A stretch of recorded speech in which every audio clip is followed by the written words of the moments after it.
আচ্ছা ভাই, আপনি কি বিয়ে করেছেন? এই শালা মনে হয় সকাল সকাল আমার কাছে ঠাপ খাতে এসে।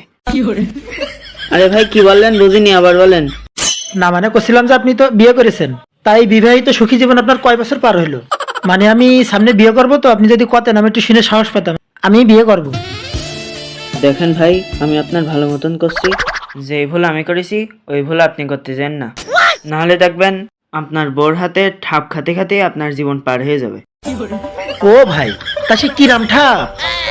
যেরকম ধরেন, আপনি সামনে গেলেও ঠাপ খেলেন, পিছনে গেলেও ঠাপ খেলেন, ডানে গেলেও ঠাপ খেলেন, বামে গেলেও ঠাপ খেলেন, হাঁ করলেও ঠাপ খেলেন, মুখ বন্ধ করলেও ঠাপ খেলেন, তারপর চোখ বন্ধ করলেও ঠাপ খেলেন, চোখ খুললেও ঠাপ খেলেন।